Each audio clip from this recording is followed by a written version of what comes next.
Hello मेरे सभी stenographers, कैसे हैं आप सभी। उम्मीद करता हूँ आप सब बहुत बढ़िया होंगे। एग्जाम की तैयारी बहुत अच्छे से चल रही होगी। कल 10 तारीख है और परसों 11, दोनों दिन आपका सीबीटी है, एसएससी स्टेनोग्राफर ग्रेड सी और डी का। बहुत अच्छे से आप लोग करके आएंगे, मैं उम्मीद करता हूँ, और परचम लहरा कर आएंगे। आप सभी नाम रोशन करेंगे अपने माता पिता का, अपने टीचर्स का, जहाँ से भी आप पढ़ रहे हैं उन सभी का। और सबसे इम्पॉर्टेंट चीज़, आप अपने लिए एक बहुत अच्छा मुकाम हासिल करेंगे कल। क्योंकि अगर आप कहीं अच्छे प्लेटफॉर्म पे पहुंचते हैं तो वही हम सब के लिए क्या होता है, एक गर्व का कारण होता है कि हमारे पढ़ाए हुए स्टूडेंट्स कहीं जाते हैं और सिलेक्शन लेकर आते हैं, तो वो हमारे लिए सबसे बड़ी चीज होती है। वही हमारी जीत होती है और वही हमारे पढ़ाने का रिजल्ट होता है। तो उम्मीद करता हूँ कल सभी स्टूडेंट्स जो भी हमसे पढ़ते हैं और किसी से भी पढ़ते हैं, हर एक स्टूडेंट अपने लिए बहुत अच्छे से परफॉर्म करके आए, अपना नाम रोशन करे और अपने भविष्य के लिए एक नई सीढ़ी चढ़े। ठीक है। तो अब हम स्टार्ट करते हैं आज की कहानी। हमने प्रीवियसली क्या पढ़ा था, हमने चैप्टर आर और एच फॉर्म करा था, जिसमें alternative forms of R and H के बारे में हमने पढ़ा था। आर की कौन सी फॉर्म कब बनती है, कब यूज होती है, कौन सी फॉर्म बनती है। सेम एच के लिए भी। अब हम उसके ऊपर कुछ वर्ड्स की प्रैक्टिस करने जा रहे हैं और देखते हैं कि जो हमने रूल्स पढ़े थे वो हमें कितने हद तक अच्छे से याद हुए हैं या फिर नहीं हुए हैं। ठीक है।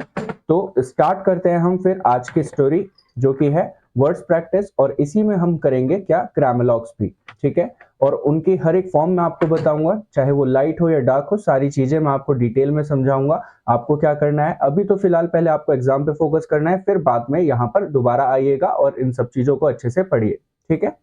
तो आज हम करने जा रहे हैं वर्ड प्रैक्टिस, और वर्ड प्रैक्टिस स्टार्ट करने से पहले हम क्या करेंगे, एक बार फटाफट से रिकॉल कर लेते हैं कि हमने अभी तक क्या क्या पढ़ा है। हमने अभी तक पढ़े हैं रूल्स आर और एच के, और वो रूल्स क्या थे फटाफट से एक बार रिकॉल कर लेते हैं सभी के सभी। देखिए, आर की जो दो फॉर्म होती हैं, आर की हमारी दो फॉर्म होती हैं, एक होती है अपवर्ड फॉर्म और एक होती है डाउनवर्ड फॉर्म। अपवर्ड फॉर्म कैसे बनाई जाती थी, नीचे से ऊपर, और डाउनवर्ड फॉर्म ऊपर से नीचे, ऐसे। ठीक है। अब इसको हम कैसे यूज करते थे, कहां कहां पे यूज करते थे, तो फटाफट से इसके रूल्स देख लेते हैं एक बार। देखिए, सपोज अगर कोई भी वर्ड सिर्फ स्टार्ट होता था किससे, आर से।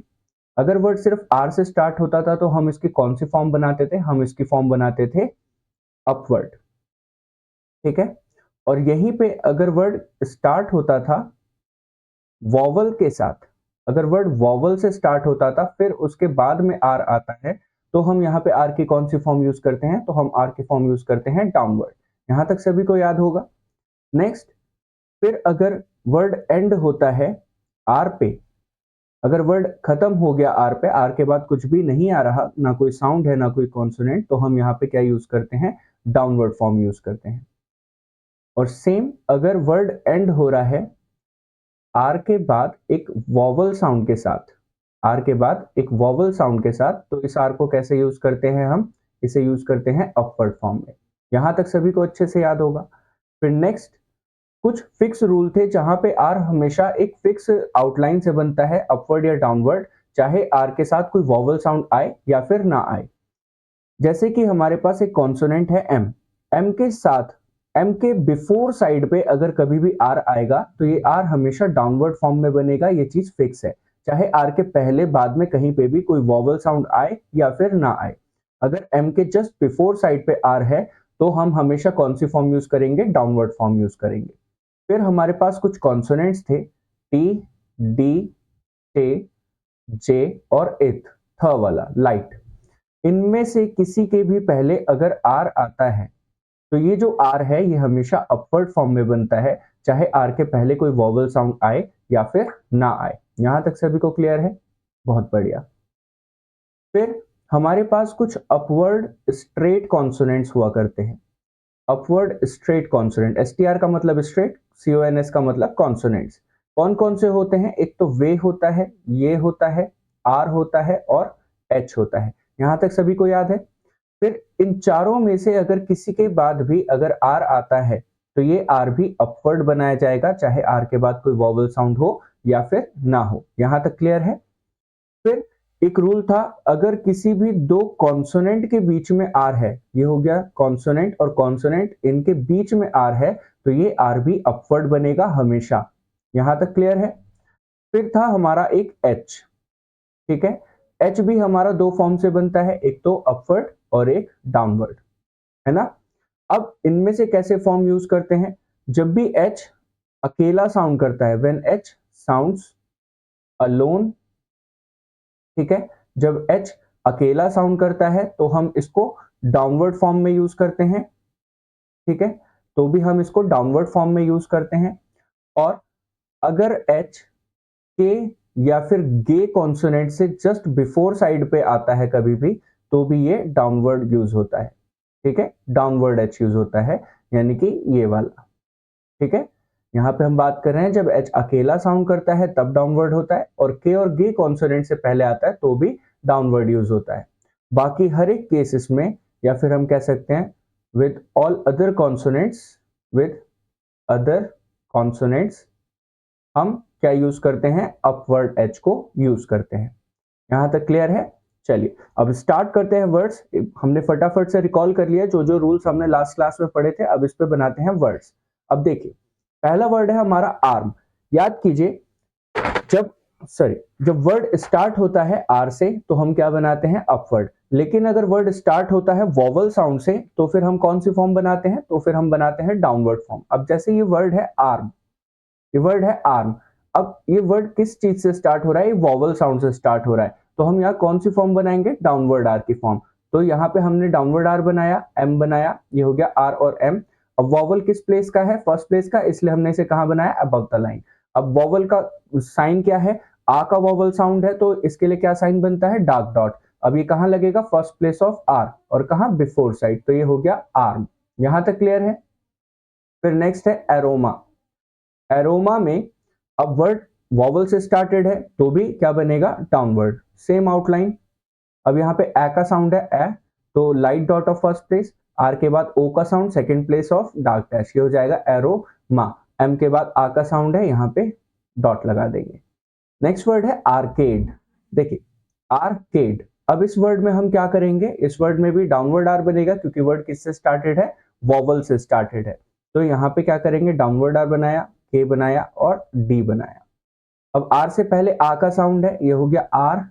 अब क के बाद ए का साउंड है, ए से एडी वाला, सेकंड प्लेस का साउंड है, तो सेकंड प्लेस का साउंड है तो कहां बन जाएगा, ये यहां बन जाएगा, क के बाद है इसलिए क के बाद लगा दिया। यहां तक क्लियर है। नेक्स्ट वर्ड पर आते हैं एरो। अब एरो में देखिए वर्ड सेम वही वॉवल से स्टार्टेड है तो डाउनवर्ड आर बनेगा, तो ये हो जाएगा इस तरीके से। ए का साउंड है, फर्स्ट प्लेस यहां लग गया, आर के बाद ओ का साउंड है ए, रो, तो र के बाद ओ का साउंड आ रहा है तो अ के बाद र के बाद क्या लगा देंगे, डार्क डैश लगा देंगे, आफ्टर साइड पे सेकंड प्लेस का डार्क डैश। यहां तक क्लियर है। फिर नेक्स्ट है ईयर। ईयर में भी सेम वर्ड आर से स्टार्टेड नहीं है, वॉवल से स्टार्टेड है तो डाउनवर्ड आर बनाएंगे इस तरीके से। अब आर का जो वॉवल है वो कहाँ है, बिफोर साइड पे, तो बिफोर साइड ई का साउंड इधर लगा देंगे, ये हो जाएगा ईयर। नेक्स्ट वर्ड है रेज। रेज में हम क्या करेंगे, अब देखो यहाँ पे दो रूल्स फॉलो हो रहे हैं। दो रूल्स कौन कौन से फॉलो हो रहे हैं, एक तो वर्ड किससे स्टार्टेड है, आर से, तो कौन सी फॉर्म बननी चाहिए, अपवर्ड बननी चाहिए। अब दूसरा हमारे पास 5 कॉन्सोनेंट हैं, कौन कौन से, टी डी चे जे इथ। ये जो 5 कॉन्सोनेंट है टी डी चे जे इथ, इनसे जस्ट बिफोर साइड अगर कभी भी आर आता है तो कौन सी फॉर्म बनती है, अपवर्ड। तो एक तो ये रूल फॉलो हुआ और एक वर्ड आर से स्टार्टेड है ये फॉलो हुआ, तो दोनों कंडीशन फुलफिल हो रही है। तो हम क्या करेंगे, यहाँ पे आर को अपवर्ड बनाएंगे। कुछ लोग कह रहे हैं कि इसमें जी लिखा हुआ है तो आप जे क्यों बता रहे हैं। देखिए स्पेलिंग चाहे जी हो या फिर जे हो, अगर साउंड उसका ज आता है, ज से जहाज वाला, तो हम क्या बनाते हैं, हमेशा जे का कॉन्सोनेंट ही ड्रॉ करते हैं। याद रहेगा सभी को। तो अब इसे किस प्लेस पे बनाएंगे, इसे बनाएंगे हम सेकंड प्लेस पे। सेकंड प्लेस पे क्यों बनाएंगे, क्योंकि जो वॉवल साउंड है पहला इस वर्ड में वो क्या है, ए का साउंड है, रेज, और ए का साउंड कहां बिलोंग करता है, सेकंड प्लेस को, यानी कि ऑन द लाइन। तो आर बनाया हमने लाइन पे टच करके, जे बनाया, आर के बाद है यहाँ डार्क डॉट लगा दिया सेकंड प्लेस पे, हो गया रेज। यहां तक क्लियर है। नेक्स्ट वर्ड आ जाइए रॉड। रॉड में भी दोनों कंडीशन फुलफिल हो रही हैं। एक तो वर्ड आर से स्टार्टेड है इसलिए अपवर्ड बनेगा, दूसरा टी डी चे जे इथ, इनमें से किसी एक कॉन्सोनेंट के बिफोर साइड आ रहा है, वो कौन सा है, डी है, तो डी के बिफोर साइड आर हमेशा अपवर्ड फॉर्म में बनेगा, तो ये हो जाएगा रॉड, रॉड। अब इसे कहां बनाएंगे, अबव द लाइन, क्योंकि जो पहला वॉवल है वो है अ का, फर्स्ट प्लेस का light dash, rod. Next word है रॉब। रॉब में बिल्कुल सेम यही रूल फॉलो हो रहा है, आर से वर्ड स्टार्टेड है, लेकिन यहाँ पे लास्ट में टी डी चेजेथ नहीं है, कोई और ही कॉन्सोनेंट है, बी है, तो वो जो एक्सेप्शन रूल थे वो फॉलो नहीं हो रहे, लेकिन हमें सिर्फ एक रूल फॉलो करना है। आर से वर्ड स्टार्टेड है तो यहाँ क्या बनेगा, अपवर्ड आर बनेगा। तो ये हो जाएगा आर, ये हो जाएगा बी, ये हो जाएगा रॉब। यहां तक सभी को क्लियर है, कोई भी डाउट? चलिए बहुत बढ़िया। नेक्स्ट वर्ड है फेरी। फेरी में हम क्या बनाए, देखो एफ से वर्ड स्टार्टेड है, डजंट मैटर, हमें क्या देखना है, आर देखना है। आर पे वर्ड खत्म हो रहा है अब, है ना? क्या आर पे सच में वर्ड खत्म हो गया? नहीं। कैसे नहीं? देखो फेरी, इस वर्ड को हिंदी में लिखो, आपको खुद ही समझ आ जाएगा। फेरी कैसे लिखे, फेरी। इस तरीके से र के बाद ई का साउंड आया ना, र के बाद ई का साउंड आया, यहाँ पे ई की मात्रा लग रही है, तो वॉवल से वर्ड खत्म हो रहा है, ना कि हमारा आर पे खत्म हो रहा है। ठीक है, एज अ कॉन्सोनेंट आर पे खत्म हो गया, लेकिन आर के बाद एक वॉवल साउंड आ रहा है। तो अगर आर के बाद एक वॉवल साउंड आएगा तो हम क्या बनाएंगे, अपवर्ड आर बनाएंगे, याद रखिएगा। तो एफ बनाया ऑन द लाइन, आर बनाया अपवर्ड। अब वॉवल कैसे लगाएं, वही सिंपल सी ट्रिक याद कीजिए। एफ और आर के बीच में ई लिखा है, यानी कि दो कॉन्सोनेंट के बीच में ई लिखा है, दो कॉन्सोनेंट के बीच में ई लिखा हुआ है, तो हम इसे कैसे बनाते हैं, light dot of second place. याद है सभी को ये वाली ट्रिक, सेकेंड डॉट, वो सॉरी सेकेंड प्लेस का लाइट डॉट। तो ये हो जाएगा एफ के बाद light dot of second place, R के बाद ई का साउंड, ये हो गया फेरी। नेक्स्ट वर्ड है फियर। फियर में हम क्या बनाएंगे, डाउनवर्ड आर या अपवर्ड आर। देखिए यहां पे डाउनवर्ड आर बनेगा, क्योंकि फियर र पे साउंड खत्म हो चुका है, र के बाद कुछ भी नहीं आ रहा। तो अगर र के बाद कुछ भी नहीं है तो हम यहाँ पे क्या बनाएंगे, डाउनवर्ड आर। देखिए अगर वर्ड एंड होता है सिंपल आर पे, तो हम क्या बनाएंगे, डाउनवर्ड आर बनाएंगे। ठीक है, तो ये हो जाएगा फियर। एफ बनाया थ्रू द लाइन, आर बनाया थ्रू द लाइन, ये हो गया फियर। एफ के बाद वॉवल है, कहां लग जाएगा, आर से पहले लग जाएगा। यहां पे तक सभी को क्लियर है? कोई भी डाउट हो तो आप लोग कमेंट सेक्शन में पूछ सकते हैं। नेक्स्ट वर्ड है रिटेल। अब ध्यान रखिए, आर और टी दो कॉन्सोनेंट के बीच में ई लिखा हुआ है, तो हम क्या बनाएंगे, रेटेल, सेकेंड प्लेस का लाइट डॉट। तो इसे कहां बनाएंगे, ऑन द लाइन टच करके, ये हो गया रे, फिर यहीं से टी, फिर एल। यहां तक क्लियर है? फिर यहाँ पे लाइट डॉट, टी के बाद डार्क डॉट, ये हो जाएगा रेटेल। नेक्स्ट वर्ड है पेरी। अब पेरी में आर के बाद वॉवल साउंड आ रहा है या फिर आर पे ही खत्म हो गया, पेरी, सेम फेरी की तरह है। तो र के बाद ई का साउंड आ रहा है, तो यहाँ पे क्या बनेगा, अपवर्ड आर बनेगा। तो ये हो जाएगा पी अपवर्ड आर, ये हो गया पे। पी और आर के बीच में ई लिखा है, क्या बना देंगे, सिंपल, बिना सोचे समझे, light dot of second place, फिर आर के बाद ई का साउंड, ये हो गया पेरी। यहां तक क्लियर है? नेक्स्ट वर्ड है रेक। अब वर्ड स्टार्टेड तो डब्ल्यू से है, बट स्पेलिंग स्टार्ट है सिर्फ डब्ल्यू से। क्या हम इस वर्ड को जब प्रोनाउंस कर रहे हैं तो क्या डब्ल्यू का कोई भी एग्जिस्टेंस आ रहा है? कोई भी एग्जिस्टेंस नहीं आ रहा। तो हम क्या बनाएंगे, यहाँ पे अपवर्ड आर बनाएंगे, क्योंकि वर्ड किससे स्टार्टेड है, आर से। तो आर अपवर्ड बनाया, फिर यहीं से के बनाया, ये हो गया रेक। यहां तक सभी को क्लियर है? चलिए नेक्स्ट वर्ड है आर्कएंजल। अब ये थोड़ा सा बड़ा वर्ड दिख रहा है, लेकिन आपको घबराना नहीं है, जो वर्ड सबसे ज्यादा बड़े होते हैं वही सबसे ज्यादा आसानी से शॉर्ट हैंड में बनाए जाते हैं। आर्कएंजल, सबसे पहले वॉवल पहचान लो किस प्लेस का है, फर्स्ट प्लेस का है डार्क डॉट। फर्स्ट प्लेस के अकॉर्डिंग पहले सारे कॉन्सोनेंट बना लेते हैं। अब वॉवल से स्टार्टेड है तो आर कैसा बनना चाहिए, डाउनवर्ड बनना चाहिए, ये हो जाएगा आर, ये हो गया के, फिर यहीं से एन जे एल। ठीक है, ये हो गया आर केन जल। ठीक है, रुके, इसे थोड़ा सा और अच्छे से बना लेते हैं। ये हो जाएगा हमारा डाउनवर्ड आर, क्योंकि वर्ड किससे स्टार्टेड है, वॉवल से स्टार्टेड है। यहीं से के बनाएंगे, यहीं से एन बनाएंगे, जे, फिर यहां से एल। ठीक है, ये हो गया आर केंजल। अब आ का वॉवल आर से पहले लगेगा, ये हो जाएगा आर, फिर यहाँ पे क के बाद ए का साउंड है, तो ए कहां लग जाएगा, इधर, ये हो गया आर केन। फिर उसके बाद जे और एल के बीच में देखिए ई लिखा हुआ है, क्या लिखा देंगे हम, light dot of second place, ये हो गया आर केन जल। क्लियर है सभी को? नेक्स्ट वर्ड है रेवियर। पहला वर्ड, पहला आर जो है इसमें, वो सिंपल वर्ड जो है आर से स्टार्ट हो रहा है, तो हम यहाँ पे क्या बनाएंगे, देखिए पहला वर्ड जो है वो आर से स्टार्ट हो रहा है, तो हम क्या बनाएंगे, ये हो जाएगा अपवर्ड आर, क्योंकि वर्ड आर से स्टार्ट है, यहीं से वी, यहीं से डाउनवर्ड आर। ठीक है, अब आर और वी के बीच में ई लिखा है, ये हो जाएगा रे। ठीक है, वी और आर के बीच में ई लिखा है, लेकिन यहाँ पे मत लगाना, क्योंकि मैंने सिर्फ ये कहा था 98% वर्ड में ये हमेशा light dot of second place लेगा, लेकिन यहाँ पे नहीं लगेगा। ये उन्हीं 2% वर्ड में से है जहां पे अगर दो कॉन्सोनेंट के बीच ई लिखा हो तो वहां पे जरूरी नहीं है कि light dot of second place आए। ठीक है।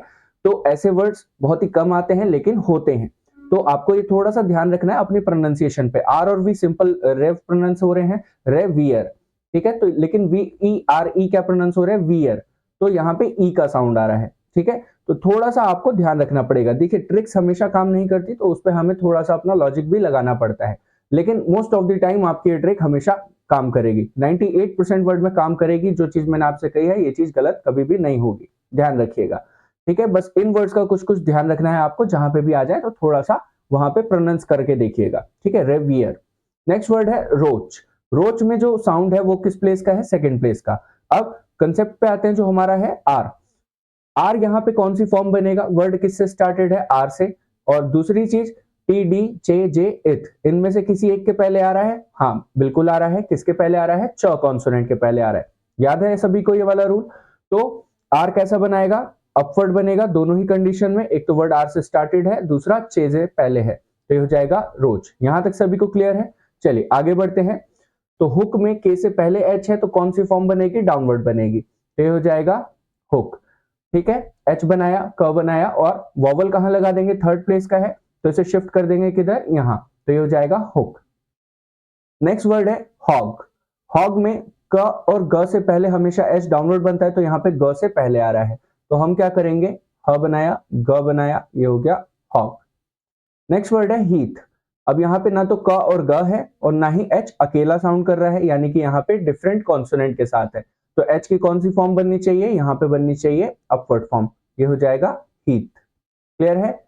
नेक्स्ट वर्ड है हैप्पी। सेम सिचुएशन, ना तो एच अकेला साउंड कर रहा है, ना ही यहाँ पे के और गे के साथ आ रहा है, तो कैसी फॉर्म बनाएंगे, इसे हम बनाएंगे अपवर्ड, ये हो जाएगा हैप्पी। क्लियर है। फिर नेक्स्ट वर्ड है रंग।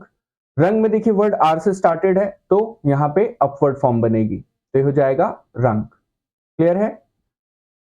नेक्स्ट वर्ड है हैच।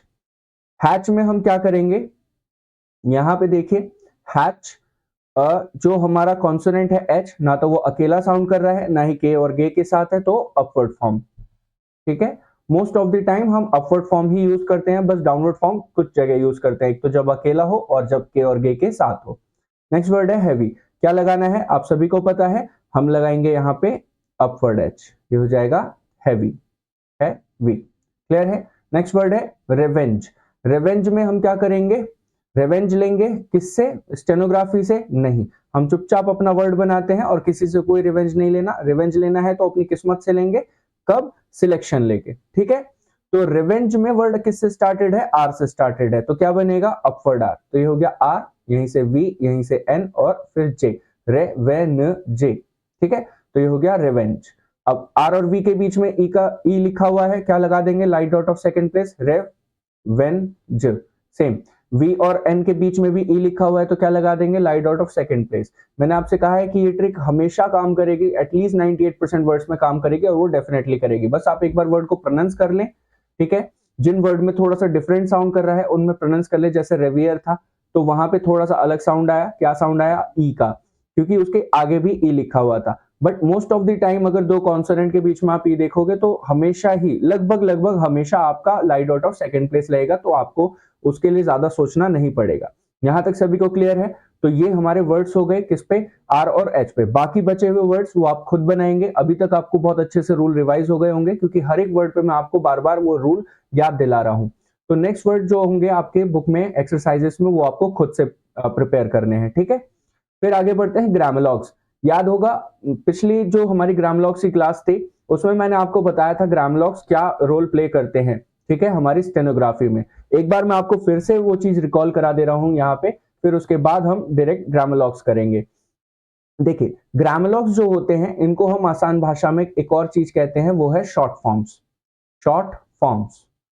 ग्रामलॉग्स इतने इंपॉर्टेंट क्यों होते हैं, फर्स्ट ऑफ ऑल ना तो इसमें कोई रूल होता है, ना इसमें कोई लॉजिक होता है। शॉर्ट हैंड में एक लौती ऐसी चीज है जो साउंड के बेसिस पे नहीं चलती, ठीक है, जो साउंड के बेसिस पे भी नहीं चलती है, ठीक है। ये टोटली फिक्स होते हैं, टोटली फिक्स होते हैं। कुछ ऐसे वर्ड्स जो किसी सेंटेंस में, किसी पैराग्राफ में या किसी भी लाइन में हमारे बहुत फ्रीक्वेंटली रिपीट होते हैं, तो हम क्या करते हैं, उन वर्ड्स की आउटलाइन को हमेशा फिक्स कर देते हैं एक स्पेसिफिक सिंबल से। ठीक है, उनके रिपीटिशन को अवॉइड करने के लिए हम उनको हमेशा फिक्स कर देते हैं, तो दैट कि ना तो उसमें कोई रूल लगेगा, ना कोई वॉवल लगेगा, ना वो साउंड के बेसिस पे चलेंगे, बस उनके लिए जो सिंबल आपको प्रोवाइड किया गया है वही बनेगा और कुछ भी नहीं। ठीक है, जो आपके पैसेज होते हैं 1000 वर्ड्स के या फिर 800 वर्ड्स के, इनमें से जो भी 70% वर्ड्स होंगे वो सिर्फ और सिर्फ आपके क्या होते हैं, ग्रामलॉक्स होते हैं। तो इसलिए ये जो ग्रामलॉक्स हैं बहुत ज्यादा इंपॉर्टेंट रोल प्ले करते हैं, किसमें, आपके स्टेनोग्राफी में। ठीक है, हमें इसे रटना पड़ेगा, हमें इसे मेमोराइज रखना पड़ेगा हमेशा, क्योंकि ये बहुत ज्यादा इंपॉर्टेंट होते हैं। अगर सपोज आप सिर्फ ग्रामलॉक्स भी लिख कर आएंगे तो आपका 70% पैसेज जो होगा वो हमेशा परफेक्ट जाएगा। ठीक है, और इनके लिए बहुत ही सिंपल सिंपल से सिंबल्स हम यूज करते हैं। फॉर एग्जाम्पल, जैसे हमने लास्ट क्लास में देखा था, शुड के लिए हम क्या बनाते हैं, खाली इतनी सी एक लाइन बना देते हैं, ये हो जाता है शुड। अब शुड कितना बड़ा वर्ड है इंग्लिश में, SHOULD, देखे, ठीक है, 6 लेटर्स का वर्ड है, लेकिन इसको बनाया कितने से सिंबल से, बस इतना सा, ए एन द, ए और एन ऐसे बनता है, द यहाँ बनता है, ये हो जाता है हमारे ग्रामलॉक्स। ठीक है, तो ग्रामलॉक्स बहुत ज्यादा इंपॉर्टेंट होते हैं और ये आपको हर एक चैप्टर में थोड़े थोड़े से मिलेंगे। ठीक है, और आपको ये ऐसे याद रखने हैं कि आप इसको आखिरी सांस तक भी ना भूलें। ठीक है, तो आगे बढ़ते हैं। देखिए, जैसे कि पहला ग्रामलॉग हमारा इस चैप्टर का है पुट। पुट के लिए हम क्या करते हैं, इस पूरे वर्ड को सिर्फ एक आउटलाइन से रिप्रेजेंट करेंगे और खाली पी बनाएंगे हम थ्रू द लाइन इस तरीके से, तो ये हो जाता है हमारा पुट। ध्यान रखिएगा, ग्रामलॉक्स में पोजीशन बहुत ज्यादा इंपॉर्टेंट होती है। पोजीशन बहुत ज्यादा इंपॉर्टेंट होती है। पोजीशन का मतलब प्लेस, किस प्लेस पे हम उसको बना रहे हैं, लाइन के ऊपर बना रहे हैं, लाइन पे टच करके, या लाइन को काटते हुए, ये चीजें बहुत ज्यादा इंपॉर्टेंट है, तो इसको बहुत अच्छे से आपको याद रखना है। ठीक है, पुट को हम क्या करेंगे, खाली पी का कॉन्सोनेंट बना देंगे और उसको लाइन से कट कर देंगे, ये हो जाएगा हमारा पुट। बस इसमें और कुछ भी आपको एक्स्ट्रा नहीं करना, बस ये ध्यान रखना है कि ये हमेशा लाइट बनेगा। ठीक है, नेक्स्ट वर्ड है हमारा क्या, बी। बी के लिए हम खाली बी का कॉन्सोनेंट ऐसे लाइन पे टच करके बना देंगे, ये हो जाएगा बी। ठीक है, ये रहेगा डार्क। टू बी के लिए हम क्या करेंगे, इसी बी को ऐसे कट थ्रू कर देंगे, लाइन से काटते हुए बना देंगे, ये हो जाएगा टू बी। ठीक है, इसको भी हम कैसे रखेंगे, डार्क रखेंगे। फिर आता है इट। इट के लिए हम क्या करेंगे, टी का कॉन्सोनेंट ऐसे लाइन पे टच करके बना देंगे, ये हो जाएगा इट। ठीक है, ये भी हमारा बनेगा कैसे, लाइट। ठीक है, ये हो जाएगा हमारा इट। फिर आता है हैड। हैड के लिए हम क्या करते हैं, डी का कॉन्सोनेंट जो है हमारा, उसको लाइन से ऊपर करके इस तरीके से बना देंगे, ये हो जाएगा हमारा हैड। ठीक है, इसे बनाएंगे डार्क, डी के कॉन्सोनेंट से। इसी को अगर हमने लाइन पे टच कर दिया तो ये हो जाता है हमारा डू। ठीक है, ये भी बनेगा कैसे, डार्क। फिर डिफरेंट और डिफरेंस, इनके लिए हम क्या करेंगे, यही जो डी का कॉन्सोनेंट है इसको हम ऐसे कट थ्रू कर देंगे। ठीक है, लाइन को काटते हुए बना देंगे, तो ये डिफरेंट और डिफरेंस दोनों के लिए होगा। अब ये हमें सेंटेंस से पता करना पड़ेगा कि कब ये डिफरेंट के लिए यूज हो रहा है, कब डिफरेंस के लिए यूज हो रहा है। क्लियर है।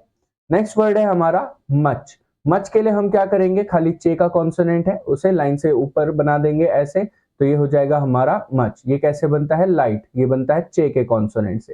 ठीक है, फिर नेक्स्ट वर्ड पे आते हैं विच। विच के लिए हम क्या करेंगे, ये जो मच है इसी को चे के कॉन्सोनेंट को लाइन पे ऐसे टच कर देंगे, ये हो जाएगा हमारा विच। ये भी कैसा बनेगा, ये भी बनेगा हमारा लाइट। यहां तक सभी को क्लियर है। चलिए, ये हो गए हमारे ग्रामलॉक्स। आपको प्रैक्टिस कैसे करनी है इनकी, ये आप जानते हैं। आप कॉपी में लाइन खींचेंगे इस तरीके से, ठीक है, सॉरी लाइन आप नहीं खींचेंगे, ऑलरेडी आपकी कॉपीज में लाइन होती है। यहाँ पे आप वर्ड लिखेंगे, जैसे कि हमें लिखना है डू। ठीक है, अब इसके आगे आपको पूरा ऐसे ड्रॉ करते हुए जाना है, ये हो जाएगा डू डू डू, और बार बार बोलते रहिएगा ताकि आपको अच्छे से याद हो जाए। ठीक है, जब तक आप लिखेंगे नहीं तब तक वो आपके लिए बेनिफिशियल नहीं होगा, क्योंकि शॉर्ट हैंड सब्जेक्ट ही है क्या, राइटिंग सब्जेक्ट, तो इसमें लिखना बहुत ज्यादा कंपलसरी है। तो ये हो जाएगा हमारा डू। ऐसे ही कॉन्टिन्यूसली यहां तक, फिर इसी वर्ड को इस लाइन में, इस लाइन में, फिर नेक्स्ट इस लाइन में, ऐसा मिनिमम 6 to 7 लाइंस में आपको ये वर्ड करने ही करने हैं। ठीक है, 6 to 7 लाइंस में। शॉर्ट फॉर्म्स आप जितना ज्यादा लिखेंगे और जितना आपको याद रहेगा उतना आपके लिए अच्छा रहेगा, और हर एक वर्ड को आप मिनिमम 6 to 7 लाइंस में करेंगे, तभी वो जाके अच्छे से आपके याद होंगे और आपकी फिनिशिंग आएगी इसमें।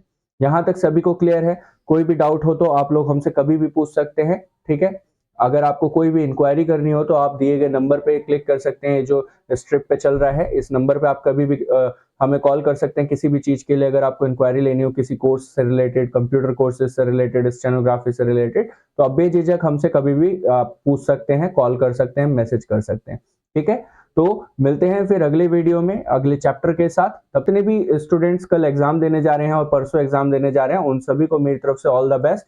बहुत अच्छे से एग्जाम करके आइएगा। आप लोगों को परचम लहराना है, किसका? विजय का परचम लहराना है। सिलेक्शन होना चाहिए, सिलेक्शन का परचम आपको लहराना है, तो इस चीज को ध्यान रखिएगा। कल आपकी मेहनत ही आपका परचम लहराने में आपकी मदद करेगी। ठीक है, तो तब तक के लिए गुड बाय, टेक केयर, और फिर मिलते हैं नेक्स्ट क्लास में।